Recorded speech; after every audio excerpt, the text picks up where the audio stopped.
বন্ধুরা, দেখতেই পাচ্ছ চারপাশে কত আবর্জনা। এদের পয় পরিষ্কার রাখা আমাদের একান্ত কর্তব্য।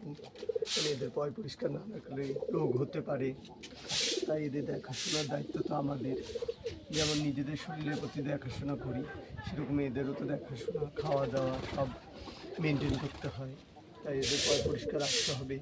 আর দেখতেই তো পাচ্ছ কয়েকদিন ধরে ঝড় বৃষ্টি হচ্ছে, যার কারণে মশার খুব উপদ্রব। মশার কারণে এদের শরীর খারাপ হয়, আর পোকামাকড় নানা রকম ঢুকে বেড়ার ঘর। আর এদের পয় পরিষ্কার রাখছি, বন্ধুরা দেখতেই পাচ্ছি। এরপর পয় পরিষ্কার করে ফিনাইল দিয়ে চারপাশে পয় পরিষ্কার করে ফিনাইল দিতে হবে। ফিনাইল দিয়ে তারপর ধোয়াতে হবে। এটা রোজকারের ডিউটির মধ্যে পড়ে। বন্ধুরা, নেক্সট ভিডিওতে তোমাদের দেখাবো কতটা আমি পয় পরিষ্কার করতে পারলাম।